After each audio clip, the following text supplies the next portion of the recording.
Hello friends, welcome back to candles and curve academy.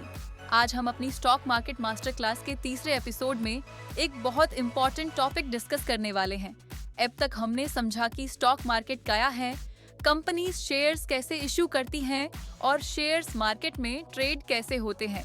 लेकिन एक सवाल अभी भी बाकी है, आखिर किसी शेयर की प्राइस हर सेकंड चेंज क्यों होती है?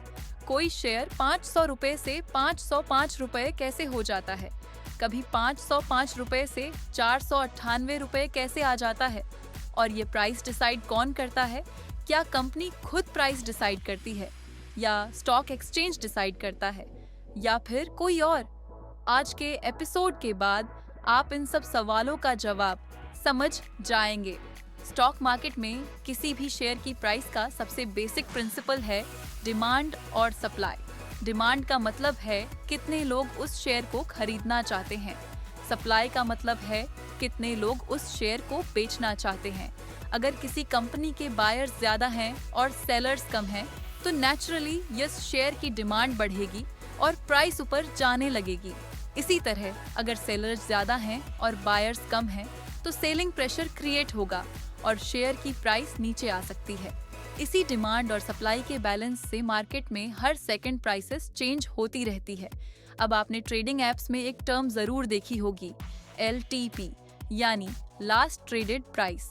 LTP का मतलब होता है वो लेटेस्ट प्राइस जिस पर सबसे रीसेंट ट्रांजैक्शन कंप्लीट हुआ है। अगर आप किसी स्टॉक का LTP 1250 रुपये देख रहे हैं, इसका मतलब है कि उस स्टॉक का लास्ट सक्सेसफुल ट्रेड 1250 रुपये पर एग्जीक्यूट हुआ था। ध्यान रहे, LTP कोई फिक्स्ड प्राइस नहीं होता। जैसे ही अगला ट्रेड किसी नए प्राइस पर एग्जीक्यूट होगा, LTP भी अपडेट हो जाएगा। इसी वजह से लाइव मार्केट में प्राइस कंटिन्यूअसली बढ़ता रहता है। अब सवाल आता है कि बायर्स और सेलर्स एक दूसरे को ढूंढते कैसे हैं? इसके लिए स्टॉक एक्सचेंज एक सिस्टम यूज करता है जिसे हम ऑर्डर बुक कहते हैं। ऑर्डर बुक में दो साइड्स होती हैं। एक साइड पर बायर्स होते हैं, दूसरी साइड पर सेलर्स। बायर्स जिस प्राइस पर शेयर खरीदना चाहते हैं उसे बिड प्राइस कहा जाता है और सेलर्स जिस प्राइस पर शेयर बेचना चाहते हैं उसे आस्क प्राइस या ऑफर प्राइस कहा जाता है। अगर बायर और सेलर एक ही प्राइस पर अग्री कर जाते हैं तब ट्रांजैक्शन एग्जीक्यूट हो जाता है। आपने ट्रेडिंग ऐप में बिड क्वांटिटी और आस्क क्वांटिटी भी देखी होगी। बिड क्वांटिटी बताती है कि कितने शेयर्स उस प्राइस पर खरीदने के लिए ऑर्डर्स लगे हुए हैं। आस्क क्वांटिटी बताती है कि कितने शेयर्स उस प्राइस पर बेचने के लिए अवेलेबल हैं। ये पूरी इंफॉर्मेशन मिलकर ऑन ऑर्डर बुक बनाती है। इसी ऑन ऑर्डर बुक का एक्सटेंडेड वर्जन होता है market depth. Market depth generally top 5 buyers और टॉप 5 सेलर्स की इंफॉर्मेशन दिखाता है। इसमें आप देख सकते हैं कि किस प्राइस पर कितनी बाइंग इंटरेस्ट है और किस प्राइस पर कितनी सेलिंग इंटरेस्ट है। अगर बायर्स की क्वांटिटी बहुत स्ट्रॉन्ग है और सेलर्स कंपैरेटिवली कम हैं, तो मार्केट में बुलिश सेंटिमेंट देखने को मिल सकता है। और अगर सेलर्स ज्यादा हैं और बायर्स कम, तो सेलिंग प्रेशर क्रिएट हो सकता है। लेकिन सिर्फ मार्केट डेप्थ देखकर इन्वेस्टमेंट डिसीजन लेना सही अप्रोच नहीं है। ये सिर्फ एक इंडिकेटर है जो उस समय की बाइंग और सेलिंग एक्टिविटी को दिखाता है। अब समझते हैं कि जब आप बाय बटन प्रेस करते हैं तो बैकग्राउंड में होता क्या है। सबसे पहले आपका ऑर्डर ब्रोकर के पास जाता है। ब्रोकर उस ऑर्डर को स्टॉक एक्सचेंज तक भेजता है। एक्सचेंज का मैचिंग इंजन कंटिन्यूअसली बायर्स और सेलर्स के ऑर्डर्स कंपेयर करता रहता है। जैसे ही मैचिंग प्राइस मिलती है, ट्रेड एग्जीक्यूट हो जाता है। इसी प्रोसेस को ऑर्डर एग्जीक्यूशन कहते हैं। अगर आप मार्केट ऑर्डर प्लेस करते हैं तो सिस्टम अवेलेबल बेस्ट प्राइस पर ऑर्डर एग्जीक्यूट करने की कोशिश करता है। अगर आप लिमिट ऑर्डर प्लेस करते हैं तो ऑर्डर तभी एग्जीक्यूट होगा जब मार्केट आपके सेलेक्टेड प्राइस तक आएगा। कई बार ऐसा भी होता है कि आपने 1000 शेयर्स का ऑर्डर दिया हो और उस प्राइस पर सिर्फ 600 शेयर्स अवेलेबल हों। इस सिचुएशन में पहले 600 शेयर्स एग्जीक्यूट होंगे और बाकी 400 शेयर्स मैचिंग सेलर का वेट करेंगे। इससे पार्शियल एग्जीक्यूशन कहते हैं। जब पूरा ऑर्डर कंप्लीट हो जाता है उसे कंप्लीट एग्जीक्यूशन कहा जाता है।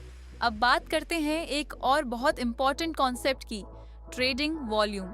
ट्रेडिंग वॉल्यूम का मतलब है कि किसी स्टॉक में एक पर्टिकुलर पीरियड के अंदर कितने शेयर्स ट्रेड हुए।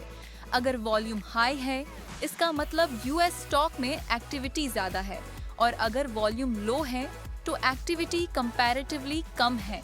वॉल्यूम इसलिए इम्पोर्टेंट है क्योंकि यह बताता है कि प्राइस मूवमेंट के पीछे पार्टिसिपेशन कितनी है। अगर प्राइस भी बढ़ रहा है और वॉल्यूम भी बढ़ रहा है तो जनरली यूएस मूवमेंट को स्ट्रॉन्गर माना जाता है।